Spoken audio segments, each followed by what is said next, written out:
예, 지금 부총리께서 입장하고 계십니다. 박수로 환영해 주시기 바랍니다.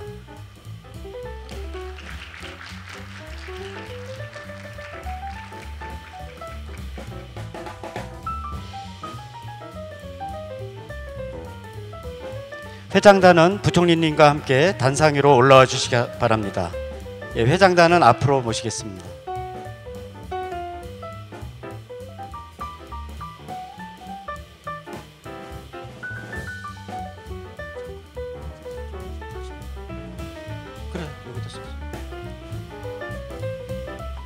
예, 회장단은 요 단상 위로 함께 올라와 주시기 바랍니다.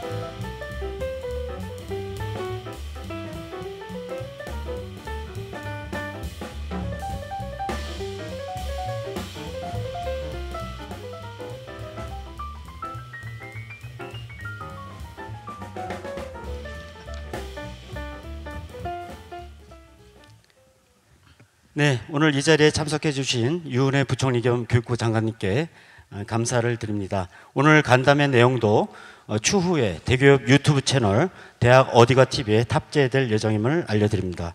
대화의 시간 사회는 김원영 회장님께서 해주시겠습니다.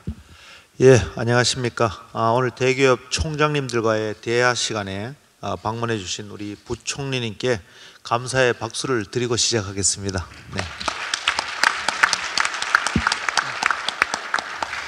예, 순서는 진행은 먼저 부총리님 인사 말씀을 들은 후 저희들 총장님들의 질문과 그다음 답변 이런 순서로 시간을 갖겠습니다. 그럼 부총리님 인사 말씀을 듣겠습니다.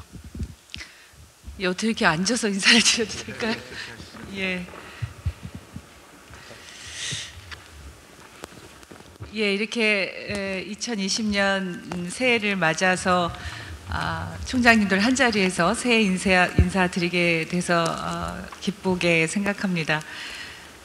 올 한 해 이제 총장님들과 또 저희 교육부가 바라는 대학의 혁신과 발전 잘 이루는 그런 한 해가 되기를 바라고요. 이제 또 우리 고유의 명절이 며칠 안 남았습니다. 설 명절도 즐겁고 또 풍성하게 보내시기 바랍니다. 지난 한 해 동안 대학 교육의 미래와 발전을 위해서 정말 함께 머리 맞대고 지혜도 나눠주시고 애써주신 김원영 회장님 진심으로 감사드립니다. 아울러서 올해 4월부터 이제 앞으로 2년 동안 대교협을 이끌어 나가실 김인철 신임 회장님께도 축하의 인사를 드립니다. 한 해 업무를 시작하는 시기에 이제 올해 고등교육의 정책과 또 여러 가지 제안들을 이 자리에서 소통할 수 있는 기회를 갖게 돼서 기쁘게 생각합니다. 작년 2019년에 돌아보면 저희 교육부는 고등교육 분야와 관련된 많은 정책들을 발표를 했습니다. 인구 구조가 급속하게 변화하고 있고 또 4차 산업혁명이라고 하는 시대적 변화에 대응하기 위해서 대학 혁신 지원 방안을 발표한 것에 이어서 또 대학 강사제도 안착 방안, 2021년에 대학 기본 역량 진단 계획도 발표를 했고요. 미래사회에 대비한 첨단 분야 인재 등 양성 방향, 대입 공정성 강화 방안, 그리고 4단계 BK21 사업 계획의 시안을 발표했고 사학혁신 추진 방안도 발표한 바 있습니다. 대다수가 매우 주요한 그런 정책들입니다. 저희가 교육과 관련된 여러 현안들이 있었는데도 고등교육의 주요한 정책들을 준비하고 이렇게 발표할 수 있었던 것은 여기 계시는 여러 총장님들 또 대기업의 임원 여러분들이 각 대학의 정책과 관련된 이해와 협조 그리고 그 협력과 소통의 과정이 있었기 때문에 저희가 고등교육 분야의 여러 정책들을 발표할 수 있었다고 생각합니다. 다시 한번 감사 말씀을 드립니다. 특히 작년 총회에서 1월에 대기업 총회에서 교육부와 대기업의 고등교육 정책 공동 TF를 구성하기로 제안을 해서 운영을 해왔는데요. 1년 지내 보니까 정부와 대학 간의 정책 방향을 함께 공유하고 의견을 나눌 수 있는 소중한 기회가 되었던 것 같습니다. TF를 통해서 제안됐던 여러 가지 의견들이 현실적인 어려움 때문에 또 모든 것들을 다 담아서 해결하지는 못했지만 또 정부와 대학이 함께 고민하고 논의한 결과가 주요 정책에 반영되고 또 제안해 주신 부분들을 저희도 적극적으로 수용하면서 일정한 또 성과도 있었다고 보고 있습니다. 2021년 대학 기본 역량 진단 기본 계획에서 지방 대학에 대한 배려를 더 강화했다든지 또 대학 혁신 지원 사업의 사업비 용도 제한과 관련해서 완화의 요청들이 있으셨고 부분적으로 완화해서 대학의 집행의 자율성을 높이기도 했습니다. 그리고 대학의 부담을 완화하고 대학 간의 형평성을 높이기 위해서 국가장학금, 이 유형의 교내 장학금 기준도 조금 개선했습니다. 모집 단위가 없는 융합학과의 설치를 허용한다든지 또 결손 인원 활용을 통한 첨단학과 신설, 증설을 지원한다든지 대학에서 개선이 필요하다고 말씀하시는 과제들을 차근차근 함께 추진해 나가고 있습니다. 우리 대학의 경쟁력을 강화하기 위해서는 여전히 그리고 앞으로 우리 앞에 많은 과제들이 남아 있습니다. 대학과 정부가 함께 뜻을 모아서 공동의 해결 방안을 모색해 나가는 것이 필요하고 더 많은 대화와 폭넓은 토론이 필요하다고 봅니다. 작년에 이어서 올해에도 이런 필요성 속에서 저희 교육부의 실국 과장과 또 대기업이 추천하시는 처장급 인사들이 참여하는 교육부 대기업 고등교육 정책 공동 TF를 보다 더 내실 있게 지속적으로 운영했으면 좋겠습니다. 대학들이 처한 어려운 재정 여건에 대해서 잘 알고 있고 깊이 공감하고 있습니다. 이 문제에 대해서 적극적으로 논의하고 해결책을 함께 만들어가는 한 해가 됐으면 좋겠습니다. 토론과 협의에만 그치는 것이 아니라 실제 대학이 체감할 수 있는 변화를 가져올 수 있도록 고등교육 분야에서 특히 규제 개선과 관련해서 교육부도 과감하게 개선을 추진하겠다는 말씀을 드립니다. 총장님들께서도 함께 해주실 것을 부탁드립니다.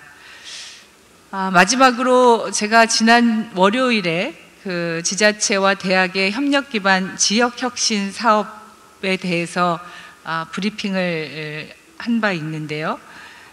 관련해서 안내를 좀 드리고자 합니다. 저출산 고령화와 인구의 수도권 집중에 따라서 지역과 지역 대학의 위기가 정말 날로 심화되고 있습니다. 그래서 교육부는 올해부터 대학이 지역과 소통하고 협업할 수 있는 기반인 지자체 대학의 협력 기반 지역 혁신 플랫폼 구축 지원 사업을 신설하였습니다. 이 말이 좀 어렵긴 한데요. 지역의 새로운 거버넌스를 만들자는 제안이고요. 거기서 대학이 주요한 역할을 하자는 취지입니다. 지자체와 대학 등의 다양한 지역의 주체들이 지역의 여건과 상황을 반영해서 그 지역에 맞는 핵심 분야의 과제들을 발굴하고 함께 그 과제를 추진하는 지역 혁신 협업 체계를 만들자는 제안이고 그것을 지원하기 위해서 올해 1,080억 원을 시범적으로 지원할 계획에 있습니다. 대학이 여러 대학이 함께 참여할 수 있고 또 사업 간에 연계하거나 조정하면서 역할 분담도 할 수 있고 다양한 사업 간에 또 중앙 부처들까지도 포함해서 협업 방안을 모색할 수 있는 그런 사업이라고 보고 있습니다. 이번 사업의 추진이 대학과 지역사회가 이제 유기적으로 협력하고 발전할 수 있는 고등교육 정책의 새로운 전환점이 되기를 기대하고 있습니다. 새롭게 시작하는 사업인 만큼 앞으로 총장님들과 함께 채워나갈 부분이 많다고 생각하고 있습니다. 지역과 대학의 상생 모델이 만들어질 수 있도록 총장님들께서도 많이 관심 가져주시고 저희가 월요일 날 시안을 발표할 했기 때문에 최종안을 발표하기까지 한 달여 기간 동안 제가 권역별로 간담회를 진행하고자 합니다. 지역의 지자체장님들과 총장님들 함께 모시고 의견을 수렴하고 또 제안을 경청할 수 있는 그런 시간을 갖도록 하겠습니다. 총장님들께서도 많은 관심과 협조를 부탁드립니다. 올해 이제 이미 발표한 고등교육 정책들을 차질 없이 추진하고 새로운 제도들이 대학의 위기를 극복할 수 있는 대학 현장의 또 변화의 그런 계기가 될 수 있도록 저희도 최선을 다하겠다는 말씀을 드리고요. 올 한 해 더 깊이 더 넓게 토론하고 소통하면서 그야말로 고등교육 정책이 성과를 낼 수 있는 그런 한 해가 되었으면 좋겠습니다. 진심으로 감사드립니다. 고맙습니다.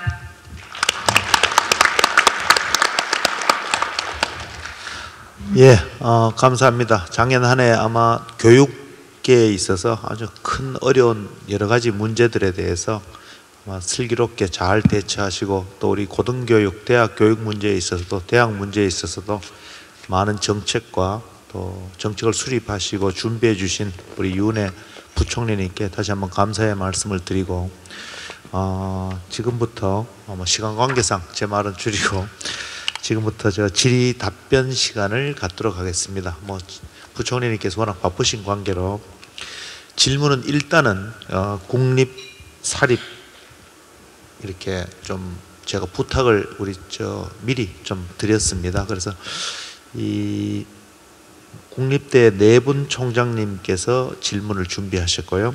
사립대 3분 총장님이 좀 질문을 하셨는데 그냥 의견을 여쭙기 전에 국립대부터 먼저 질문을 드리고 좀 답변을 듣고 그다음 사립대 총장님 3분 질문을 듣고 또 답변을 드리고 그 다음에 지금 계신 총장님들 중에서 또 질문을 좀 받는 걸로 그렇게 좀 빠르게 진행을 하도록 하겠습니다. 먼저 질문 순서는 우리 군산대 곽병선 총장님, 김상동 총장님, 또 인천대 조동성 총장님, 해양대학 도덕희 총장님 순으로 질문을 좀 해주시면 감사하겠습니다. 네.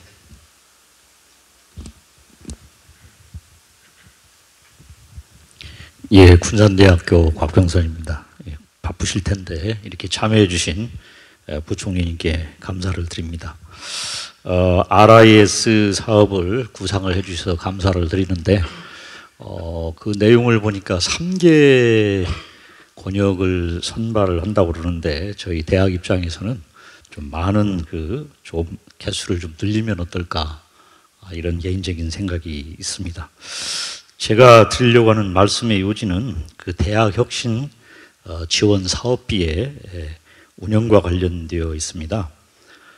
저희가 2018년에 제2주기 대학 기본역량 진단 실시를 했고요. 그로부터 이제 자율개선대학에 대해서 대학 혁신 지원 사업비를 각 대학별로 지금 배분을 하고 있습니다. 근데 저희 오늘도 우리 총장님들 회의에서 계속 나온 얘기인데 대학의 재정 문제는 국립과 사립을 초월해서 굉장히 심각한 상황인 것 같습니다. 어느 언론에 보니까 현재 대학 등록금의 상황이 물가 인상률을 감안하면 현재 2001년 사립대는 2001년 수준이고 국립대는 2005년 수준으로 이렇게 되어 있다고 그럽니다. 어쨌든 저희 많은 대학들은 그러한 대학 기본 역량 혁신 사업비에 굉장히 기대를 했는데 원래 당초 계획은 정부 계획이 포뮬러 지표에 의해서 배분 방식에 의해서 사업 기간 동안에 사업비를 배정을 한다고 그랬는데 막상 현재 운영되는 거 보면은 연차 평가가 도입이 되어서 매년 또 평가를 합니다. 그래서 사업비 전체의 20%는 A, B, C 3등급으로 해서 차등 지급을 하고 있고 이래서 대학에는 많은 또 다른 평가의 평가를 매년 받는 형식이 되어 있어서 아까 어떤 사립대 총장님 말씀에 의하면 이게 원래 당초 계획이 좀 중기적으로 사업기간 전체에 대해서 세우려고 했던 계획들이 이 평가를 받다 보니까 자꾸 수정이 되어서 원래 목적대로 사용되기가 쉽지가 않다. 이런 말씀도 있었습니다. 예산 집행의 경우에도 부총리님께서 대학의 자율권을 좀 확보를 하셨다고 그러는데 부분적인 개선은 있었던 것 같습니다. 다만 집행 항목이 아직까지도 제한이 되어 있고 그 항목별 집행 상한선도 아직도 설정이 되어 있는 것 같습니다. 그래서 건의를 드린다면은 일단 당초 목적대로 포뮬러 집회에서 일반 재정으로 지원을 하면 어떨까 이런 생각이고요. 그 다음에 두 번째는 연차 평가를 폐지하고 주기적인 컨설팅을 실시하면 어떨까 합니다. 이게 사실은 대기업에서도 교육부에 건의를 한 사항입니다. 이상입니다. 나라의 사업의 권역을 3개 권역에서 좀 더 늘렸으면 하는 제안과 대학 혁신 지원 사업비를 좀 대학 자율을 좀 강화하고 그 연차 평가를 좀 폐지해 주는 것을 제안을 좀 해주셨습니다. 예, 다음은 우리 경북대 김상동 총장님. 예, 안녕하십니까. 바쁜데도 불구하고 참석해 주신 교육부총리님께 감사의 말씀을 전합니다. 저는 경북대학교 김상동 총장입니다. 정말 이제 대학의 성장 철학이 옛날하고 많이 바뀐 것은 사실인 것 같습니다. 언제까지나 우리가 학생 수에 의존하는 대학 성장에서는 이제는 탈피해야 되지 않는가 생각이 들어서 말씀을 좀 올리겠습니다. 방금 교육부총리께서 말씀하신 지자체 대학 지역산업의 유기적 협력체제 구축을 어느 지자체에서는 다 반겨오고 있는 심정이고 또 지역의 산업체도 그것을 기꺼이 받아들이고 있습니다. 이런 중심에 서 있는 거점국립대학은 아시겠지만 우수 연구력과 인프라 이런 자원을 바탕으로 해서 지역 지자체의 혁신 주체로서의 역할을 해야 하는 것은 모든 지자체에서 알고 있는 상황입니다. 지역사회 혁신과 세계적 연구의 경쟁력을 갖추기 위해서 거점국립대학은 연구기술 중심대학으로서의 육성 지원하는 것이 지자체에서 요구하는 것이 아닌가, 또 시대적 사명이 아닌가 하는 생각이 듭니다. 연구중심대학의 국립대는 교육 기능을 좀 넘어서는 역할을 해서 소위 말하는 카이스트를 비롯한 특수목적 과학기술의 기능을 보완하고 능가하는 역할을 할 것으로 기대가 되고 있습니다. 아시겠지만 거점국립대 이공계 교수의 숫자는 특수목적 과학기술대의 이공계 교수의 숫자를 훨씬 능가하는 것으로 파악되고 있습니다. 그런 분들의 역할이 더욱더 중시되는 역할인 것 같습니다. 연구중심대학으로서 교수와 학생 역량을 획기적으로 제고함으로써 지역사회와 지역산업에 요구하는 창의 융합 인재를 양성하여 지역과 국가에 크게 기여할 것으로 사료됩니다. 이에 대한 부총리님의 고견을 부탁드리겠습니다. 예, 지역의 거점국립대학을 연구중심대학으로 집중 육성 지원해 주시기를 건의하는 그런 내용이 되겠습니다. 다음은 인천대학 조동성 총장님이십니다. 네, 안녕하십니까. 인천대 조동성입니다. 저는 뭐 질의라기보다는 좀 제안을 좀 드리고 싶은데요. 2017년, 그러니까 3년 전 5월에 교육부에서 이 국내 대학 간의 복수학위 제도를 허용하겠습니다. 그 이전까지는 해외 대학과의 복수학위만 허용했다가 이제는 우리끼리 복수학위가 이제 가능해진 겁니다. 그 내용은 이제 한 대학에서 4년의 공부를 하는 그 기간 중에 다른 대학 가서 전공을 선택하고 최소한 42학점을 받으면 그 자기 본 대학에서 졸업할 때 그 두 번째 대학의 학위를 동시에 받는 그런 제도입니다. 근데 저는 여기에 크게 3가지 효과가 있다고 생각됩니다. 우선 첫 번째, 우리나라 대학의 학생들 중 60%가 자기가 원하는 전공을 선택하지 못하고 자기 성적이나 부모님들의 강권이나 선생님 때문에 원하지 않는 학과를 선택한다고 합니다. 따라서 60%의 학생들에게 못 이룬 꿈을 워낙 자기가 하고 싶었던 전공을 할 수 있는 기회를 제공한다는 점에서 이 제도가 크게 효과가 있을 것으로 생각됩니다. 다만 소위 학력 세탁을 막기 위해서 같은 전공은 못하게 하고 이종 전공, 그러니까 자기가 전공하지 않은 다른 전공을 하는 경우에만 허용해 준다면 혹시 나올 수 있는 그런 오해를 불식할 수 있고 이 못 이룬 꿈을 실현하는 그런 기회가 될 것으로 생각됩니다. 두 번째는 요새 많은 대학들이 학생들이 중도 탈락률에 아주 고민하고 있습니다. 1, 2학년 하다 말고 퇴학하고 재수해서 다시 다른 대학을 신청하는. 근데 이 제도를 도입하면 두 번째 대학에서 졸업하기 위해서는 자기 모교에서 반드시 졸업을 해야 됩니다. 따라서 이 제도에 참여하는 학생들에게는 이 중도 탈락률이 제로가 되는 그런 아주 순효과가 있다고 생각됩니다. 세 번째로는 우리가 지금 융합이 굉장히 화두인데 제가 알기로는 융합에는 두 가지 형이 있다고 합니다. 첫 번째는 두 분야의 교수님들이 모여서 이 테이블 위에서 융합이 일어나는 거고요. 두 번째는 한 사람의 두뇌 안에 두 가지 이상의 분야가 들어가서 머릿속에서 융합이 일어나는 건데 이걸 이제 융합형 인간이라고 그러죠. 저는 이렇게 두 개 분야의 전공을 함으로써 지금 융합형 인구를 양성하는 효과가 있다고 생각합니다.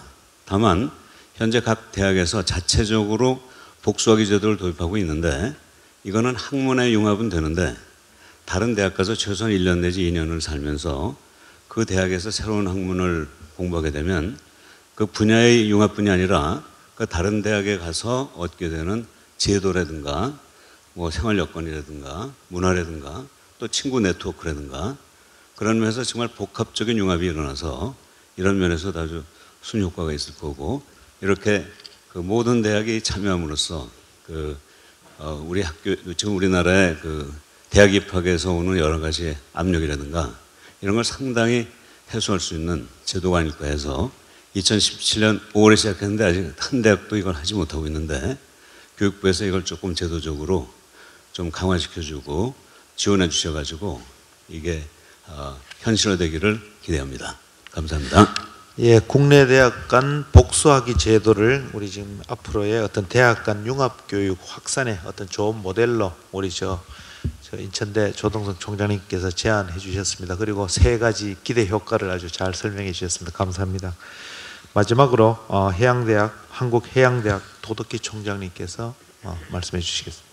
예, 안녕하십니까. 한국해양대학 총장 도덕기입니다. 저는 지금 우리나라 과학기술의 기초연구실이 상당히 많이 붕괴됐다 이렇게 우선 말씀을 드리면서 대학원 졸업생에 대한 이 정부 차원의 시급한 지원이 좀 필요하지 않나 이렇게 말씀드렸습니다. 근데 그 배경에는 아까 우리 총리님께서 말씀하셨다시피 지역혁신 플랫폼 사업이 이제 올해부터 시작되는데 지역혁신 플랫폼은 지역 사회와 지역 기업과 대학이 협업을 통해서 글로벌 경쟁력을 갖추기 위해서 이제 예산이 투입되는 것으로 알고 있습니다. 글로벌 경쟁력을 키우기 위해서 예산이 투입되면은 결국은 그 예산의 투입한 효과가 누구한테 나타나냐면 결국은 학생들이나 연구원, 우리 대학원생들이겠죠. 근데 이들로 하여금 결국은 지역에 있는 기업에 취업을 하거나 또는 연구원으로서 고용이 되어서 같이 선순환 구조가 돼야 되는데 불행히도 우리나라는 어떤 예산을 쓰더라도 결국은 이 젊은이들은 다시 수도권으로 갑니다. 결국은 정부가 목표했던 그러한 예산 투입은 이 사람들이 결국 수도권으로 간다는 얘기죠. 그 배경에는 첫째, 지역에 있는 기업들은 대부분 중소기업이고 굉장히 열악한 기업이기 때문에 미래를 보장하지 않는다라는 기본적인 청년들의 심리로부터 절대로 가지 않습니다. 따라서 예산을 투입하더라도 대기업이나 또는 공공기관으로 가기 때문에 취업을 하지 않고 오히려 그 시험 준비를 하거나 대기업 시험 준비를 하는 이것은 바로 청년 실업으로 이어진다는 얘기죠. 그래서 투입된 예산이 결국은 이들로 하여금 수준을 올림으로써 나도 대기업 갈 수 있다.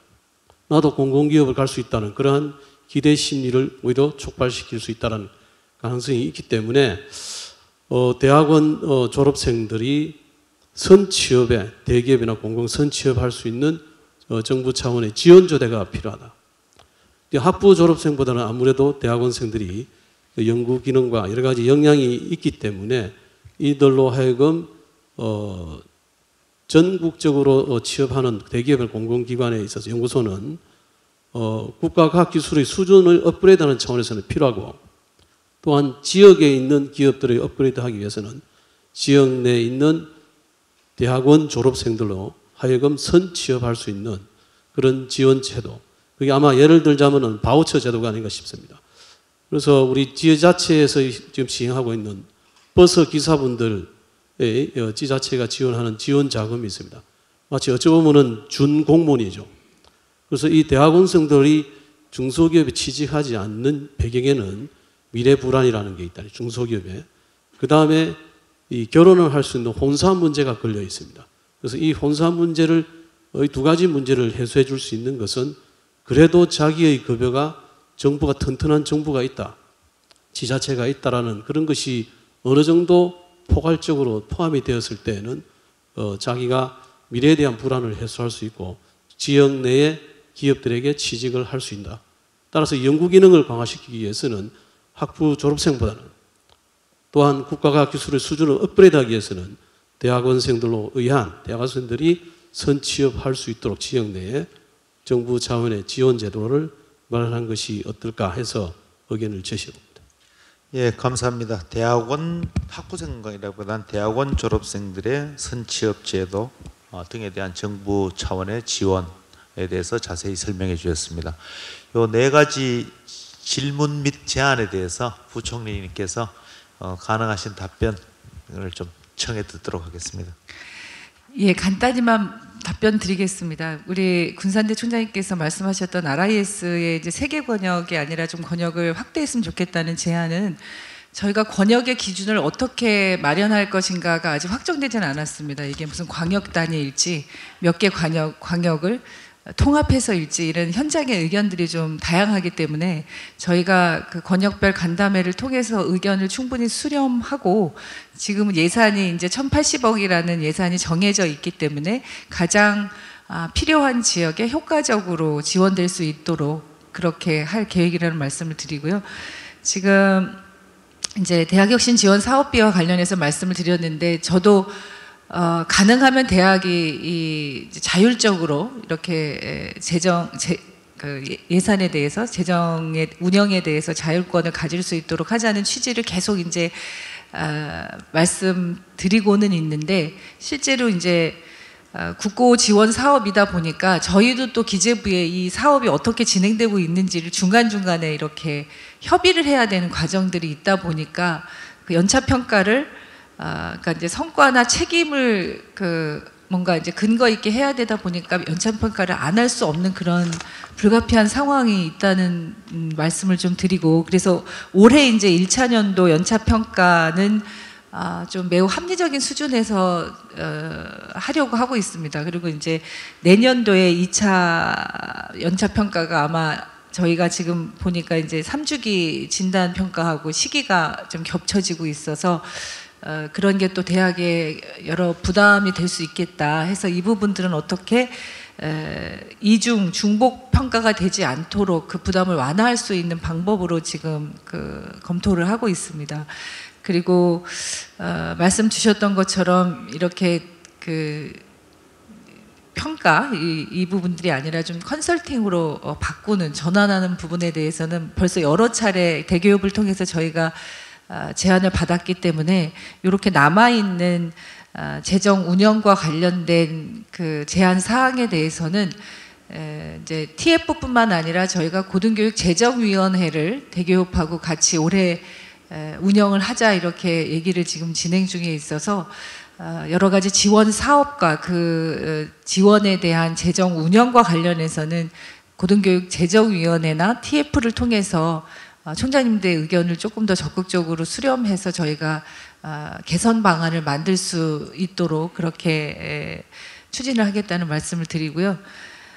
우리 경북대 총장님 말씀 주셨던 그 거점 국립대 연구기술 중심대로 육성할 필요성에 대해서는 충분히 저희도 공감하고 있고요.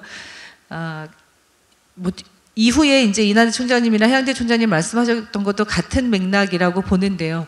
각 지역에서 그 지역의 인재들을 잘 길러내고 그 지역에서 일자리를 갖고 지역에 특화된 R&D까지를 포함한 대학의 역할들을 이제 거점 국립대는 물론이고 그 지역에 속해 있는 지역들이 서로 네트워킹해서 역할 분담하고 그렇게 지역 발전의 혁신적인 모델들을 대학이 중심이 돼서 했으면 좋겠다. 그런 취지에는 뭐 여기 계신 총장님들과 저도 충분히 공감하고 있는 방향이고요. 그래서 이 거점 국립대를 연구기술 중심대로 육성하는 그 필요성에 대해서는 저희도 충분히 필요하다고 느끼고 있기 때문에 이제 그 부분들을 어떻게 좀 구체화할 것인가, 예를 들면 뭐 법제화하는 문제라든가 또 수업 시수라든가 여러 가지 좀 제도적인 문제들까지도 포함해서 한번 TF나 아니면 총장님들과 협의의 과정들을 거치겠다 이렇게 말씀을 드리겠습니다. 그리고 이낙연 총장님 말씀하셨던 복수 학위제도 저희도 굉장히 긍정적으로 평가하고 있습니다. 그래서 이 복수 학위제와 관련해서도 대학이 지금도 이제 지역에 따라서는 또 그 국공립대학 간에는 그렇게 운영을 하고는 있는데 여러 가지 운영 방안과 좀 아이디어 이런 부분들을 제안을 해주시면 이 부분도 저희가 필요한 지원들을 적극적으로 할 수 있는 부분으로 생각하고 있습니다.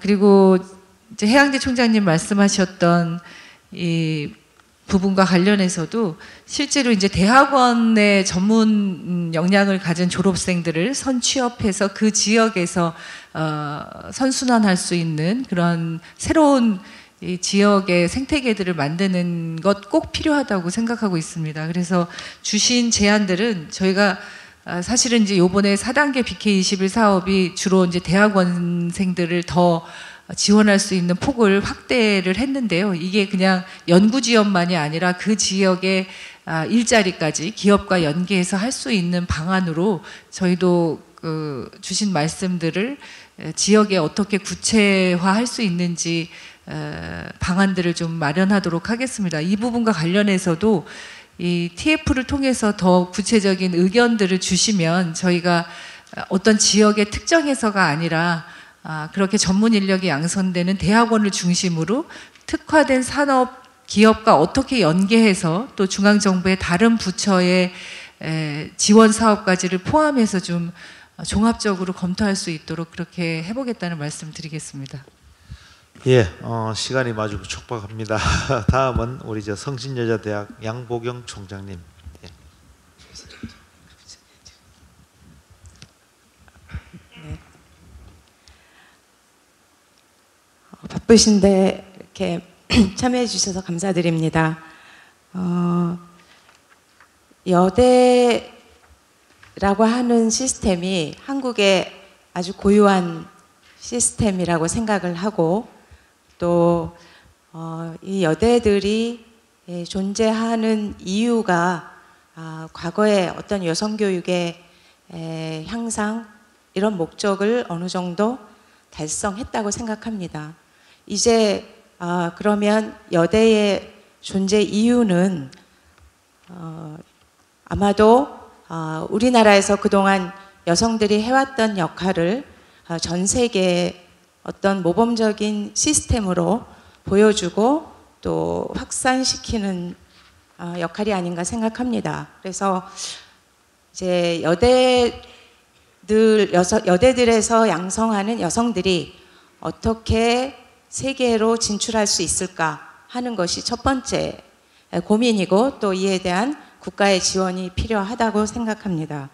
두 번째는 세계의 여성들이 어떻게 한국에 그동안 발전된 교육 시스템과 여성교육, 인권과 관련된 또 다양성과 관련된 발전된 또 성숙한 지표들을 공유할 수 있는가를 같이 확산하는 것도 필요하다고 생각하는데 저는 후자가 먼저 이루어졌으면 좋겠다고 생각합니다.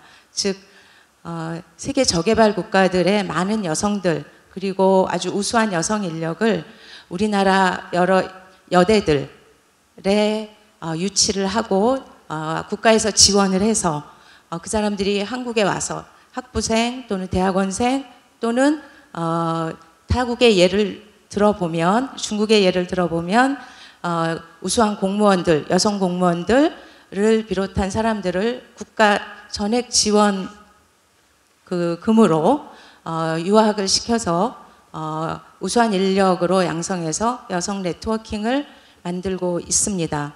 그 사람들이 돌아가서 유학했던 국가들에 대한 우호적인 그 네트워킹을 가지고 큰 지지자가 되는 것을 볼 수 있습니다. 그래서 국가적으로 이 여대들의 어떤 존재 이유를 함께 고민하고 이런 다양성을 존중하는 지원이 이루어졌으면 좋겠다고 생각하고 합니다. 두 번째는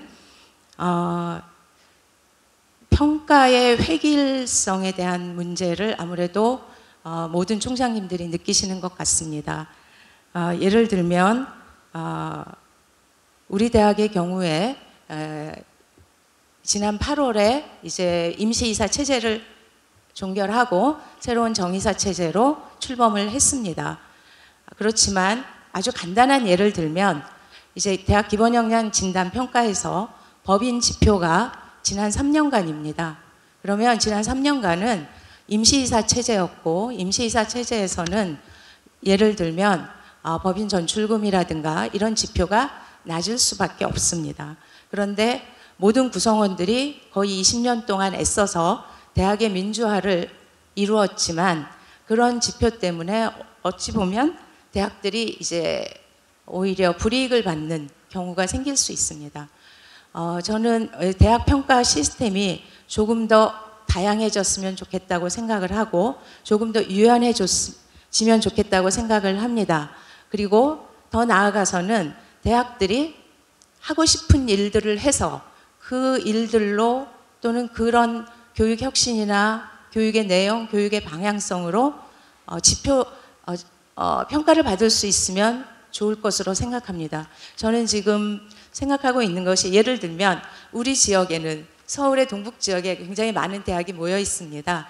이 대학들이 여러 물적, 인적 자원을 공유할 수 있다면 오히려 그 중복 투자되는 물적 이런 낭비를 줄일 수도 있고 여러 대학들이 모여서 무언가를 공동으로 하고 공동으로 활용해서 하는 이런 사업을 했을 때 평가를 평가의 어떤 기준으로 우리가 제시했을 때 인정해 줄 수 있다면 그런 조금 더 다양하고 자율성 있는 대학의 자율성이 강화되는 평가 시스템이 이루어지기를 희망을 하고 있습니다. 감사합니다. 예, 여대 여학생들의 세계 진출 또 저개발국가 여성 인재들을 우리 여대에 유치하는 문제 또 대학 기본 역량 진단 평가에 있어서의 획일성 문제 이런 것들을 좀 말씀해 주셨습니다. 다음은 동서대학 장재국 총장님 말씀을 듣겠습니다.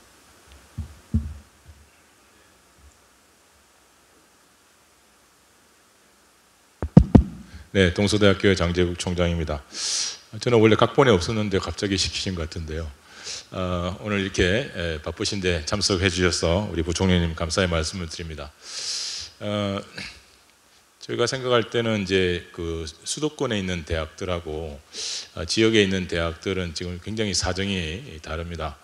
왜냐하면 이제 아까 부총리께서도 지적하셨듯이 많은 고등학생들이 학령 이구가 되면은 서울로 이렇게 가고 싶어하는 그런 것이 많고 지역에는 이제 많은 학생들이 서울로 가다 보니까 지역의 학생들이 많이 부족해지는 이런 상황에 놓여 있습니다. 그러다 보니까 지역에 있는 대학들이 상당히 어렵고 그 중에서도 사립대학의 형편이 굉장히 나쁜 입장에 있습니다. 그래서 과거 11년 동안 이제 등록금이 동결되어 있다 보니까 참으로 재정 상황이 어렵게 이렇게 되어 있습니다. 자구책을 여러 가지 찾고 있습니다만은 상당히 어려운 그런 것은 현실적으로 잘 알고 계실 텐데 앞으로 교육부와 이제 대학들이 좀 더 소통을 해서 이 문제를 어떻게 해결해 나갈 것인가에 대해서 좀 지혜를 모았으면 좋겠다 이런 생각이 듭니다. 그래서 올해 무슨 위원회를 또 만들어서 적극적으로 대학에 의견을 또 이렇게 수렴하신다고 하셨는데 정부에서 좀 관심을 가지시고 정말 이 재정 문제가 해결이 되지 않으면 앞으로 4차 산업시대라든지 수도권과 지역대학과의 어떤 교육의 질의 차이 이런 것을 극복하기가 힘든다고 생각을 합니다. 그래서 그런 부분에 대해서 앞으로도 많은 좀 검토와 저희들의 의견을 좀 수렴해 주시면 좋겠다는 그런 말씀을 드리고 싶습니다. 이상입니다. 예, 지역 사립대학의 어떤 재정 문제 예를 많이들 말씀하시는데 역시 그 문제에 대해서 좀 적극적인 좀 대응이 필요하다는 말씀이셨습니다. 세 번째로 우리 동신대학교 최일 총장님께서 마지막 예, 안녕하십니까. 저도 각본이 없이 갑자기 일어서게 되었습니다. 이 앞에 교육부 차관님을 모시고 드렸던 말씀의 연장상에서 말씀을 드리고자 합니다. 이 지방에도 국립이 있고 사립이 있지만 또 사립 대학 중에서도 입지하는 여건에 따라서 사정이 정말로 다릅니다. 광역시에 위치해 있느냐 아니면 중소도시에 위치해 있느냐에 따라서 대학의 사정은 정말로 하늘과 땅 차이로 벌어지고 있습니다. 그렇지만 산업화가 덜 된 지역에서 중소도시에 대학이 하나 존재함으로 인해서 그 지역 경제와 지역의 싱크탱크로서의 역할은 굉장히 지대하다고 할 수가 있습니다. 그리고 학력인구 감소에 의해서 지방의 사립대학들은 어쩔 수 없는 구조 조정을 할 수밖에 없는 상황에 내몰려 있습니다. 그렇지만 대학이라고 하는 생태 때문에 구조 조정하는 기관에 대학은 과거의 경영 구조를 그대로 가지고 갈 수밖에 없는 구조적인 약점이 있습니다. 그래서 구조 조정이 경영이 규모가 작은 그리고 중소도시에 있는 대학일수록 어렵습니다. 그렇지만 학령기구 감소에 의해서 다운사이징을 안 할래야 안 할 수 없는 상황으로 내몰리고 있습니다. 그럴 때 바로 국가가 평가가 아니라 정말로 정당하게 살아남기 위해서 지역이 기여하기 위해서 노력하는 대학은 지원을 해 주셔야 됩니다. 대학의 구조조정이 완성되기까지는 대개 타임 레그가 깁니다. 한 6년쯤 걸립니다. 그 6년간을 구조조정해서 살아날 수가 없는 지금 상황으로 몰려 있습니다. 대학을 없애는 게 능사가 아닙니다.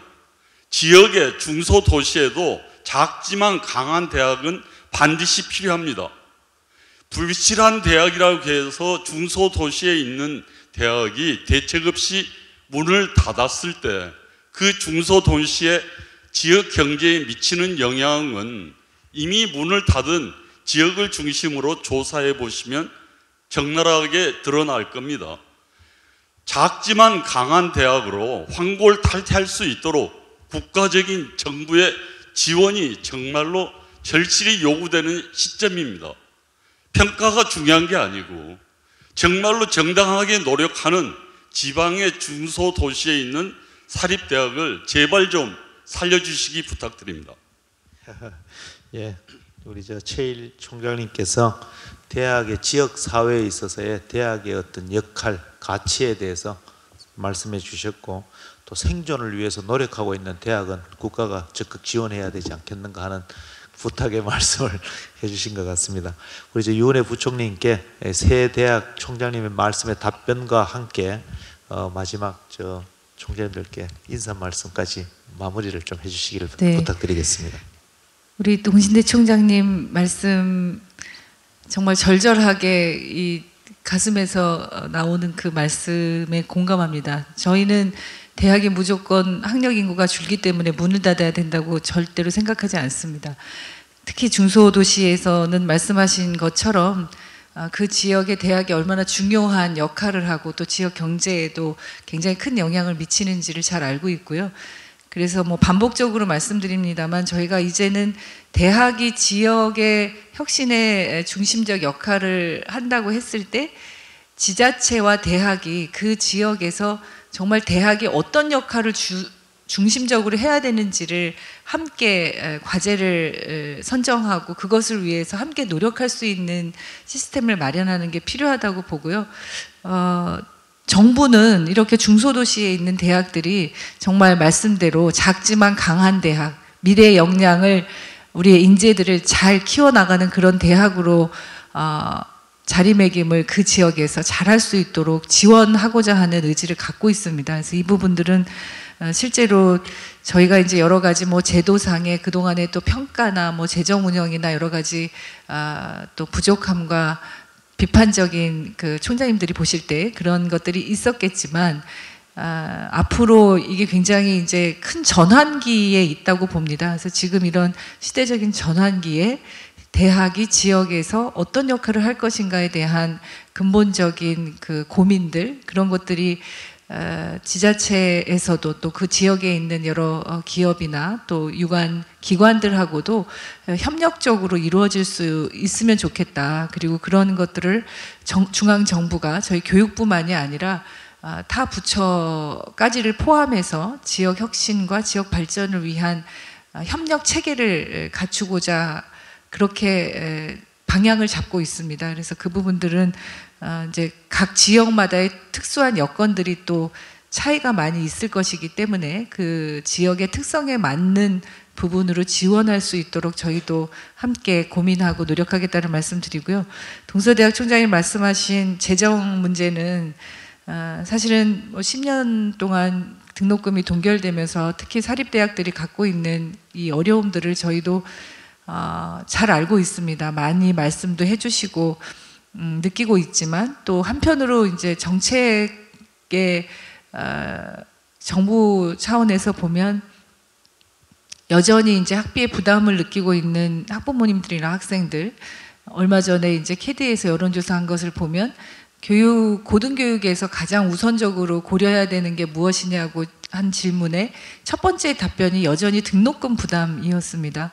30% 이상의 학부모들이 등록금에 대한 부담을 가장 우선적인 부담으로 말씀을 하셔서 대학의 어려운 현실과 또 학부모나 학생들의 그런 등록금 부담의 이 간극이 사실은 저희가 정책적으로 제도적으로 뭔가 대안을 만들어야 할 필요성이 더 크다고 느끼게 해주는 것 같습니다. 그래서 올해 그 고등교육재정위원회를 작년에 TF 운영한 것처럼 TF는 또 이제 전체적인 그 정책들을 아우르면서 운영을 하고요. 재정 문제에 좀 집중해서 고등교육 재정을 도대체 어떻게 그러면 해결해 나갈 것이냐, 이 문제를 좀 집중적으로 논의할 수 있는 재정위원회를 구성을 해서 올 한 해는 정말 고등교육 재정 문제에 대한 좀 해결 방안을 잘 만들 수 있는 그런 한 해가 됐으면 좋겠다. 정말 돌파구를 만들지 않으면 안 된다는 좀 절박한 심정으로 재정위원회 운영을 하도록 하겠습니다. 그 대기업에서도 그렇고 총장님들께서도 함께 관심을 많이 가져주시기를 부탁드리고요. 우리 성신여대 총장님이 말씀하셨던 부분들은 사실 굉장히 필요한 제안들이시고, 특히 이제 여성 인력과 관련해서는 우리 동아시아 주변의 나라들 저희가 훨씬 더 적극적으로 주도적으로 그렇게 여성 인력 양성할 수 있는 체계 필요하다고 봅니다. 근데 이제 아직 저희가 이런 것들을 체계적으로 정책적으로 하고 있지는 못해서 이 부분에 대한 제안들까지를 포함해서 꼭 여성 인력만이 아니더라도 해외에 특히 이제 이 저희가 신남방 정책, 신북방 정책들을 추진하면서 보니까 아시아 인근 나라들의 이 한류나 또 한국어나 한국 여러 가지 학문들, 또 ICT 기반한 우리가 5G 이런 데서는 가장 이제 앞서가는 나라로서 그 밖에서는 또 평가받고 있기 때문에 굉장히 한국에 와서 공부하고 싶어하는 학생들이 많이 있습니다. 이제 이런 해외의 유학생들을 어떻게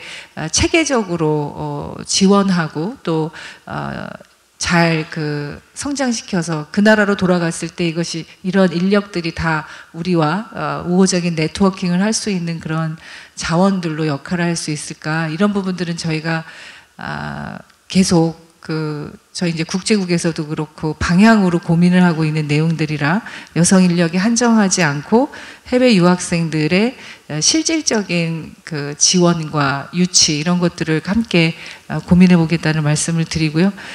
여전히 이제 또 평가와 관련된 말씀을 주셨는데 평가 시스템을 유연화하고 다양화해야 된다는 점 공감하고 있습니다. 그리고 이제는 한 대학별로가 아니라 말씀하셨던 그 지역 내에서의 대학 간의 공유나 공동의 프로젝트에 대한 평가 이런 것까지도 감안해서 앞으로 방향을 좀 잡아야 된다고 보고 있고요. 이제 학력 인구가 준다고 하지만 저는 대학이나 전문대학이 사실은 이제는 평생 교육의 역할을 훨씬 더 깊이 있게 고민하고 그런 역할들을 해주셔야 된다고 생각하고 있습니다. 그래서 지역에 아까 말씀하셨던 중소도시 같은 경우에는 학년기의 학생들만이 아니라 실제로 30대, 40대 직업을 전환하고 또 그 지역에서 새로운 어떤 창업을 하거나 해야 할 사람들에게 그런 새로운 교육의 기회들, 평생 교육의 시스템 속에서 언제든지 내가 원하면 전문적인 교육을 받을 수 있는 그런 역할을 대학에서 해주셔야 되지 않을까. 그래서 앞으로는 학령기 인구만이 아니라 성인 학습자 그리고 해외의 유학생들까지를 포함해서 어떻게 미래의 역량을 기를 수 있는 그런 내용과 또 체계를 갖출 건가 이런 것을 함께 총장님들과 고민을 나누고 그것이 대교육을 통해서 좀 더 정책적으로 법 제도적으로도 잘 정리될 수 있도록 저희도 함께 노력하겠다는 말씀을 드립니다. 제가 여기서 매번 와서 이렇게 한 4, 50분, 1시간 남짓 총장님들 말씀 듣고 이렇게 답변하고 일어서서 나가려면 굉장히 이제 머리 뒤가 굉장히 좀 그렇습니다. 충분히 깊이 서로 의논하고 또 실제로 하실 말씀이 많은 것으로 알고 있습니다. 얼마나 각 대학들이 처해 있는 상황에서 어려우실지 저희가 맨날 바뀐다, 자율성을 드린다, 뭐 한다 말씀은 드리지만 실제로 체감하는 변화들은 속도가 더디고 하기 때문에 총장님들께서 걱정하시고 또 힘들어하시고 하는 점들 모르는 바는 아니고 저희도 하여튼 충분히 그런 부분들까지 감안해서 함께 노력하는 한 해가 되도록 하겠습니다.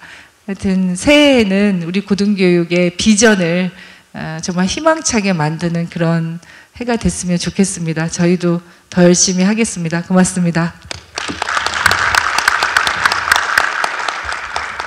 예, 대학에 있어서의 어려운 사정을 아주 우리 부총리님께서 잘 아시고 아마 올 한 해 2020년 한 해 아마 적극적으로 아마 대책도 마련해 주시고 대응해 주시리라 굳게 믿는 아주 믿음직한 어떤 그런 답변을 주셨습니다. 오늘 이 부총리님과의 어떤 대화 시간은 좀 아마 질문하시고 싶은 분이 많으실 건데 뭐 이것으로 시간 관계상 워낙 바쁘신 일정에 이렇게 시간을 내주셔서 오셨어요. 이것으로 마쳐야 될 것 같습니다. 부총리님께 다시 한번 감사의 박수를 화답을 하겠습니다. 감사합니다.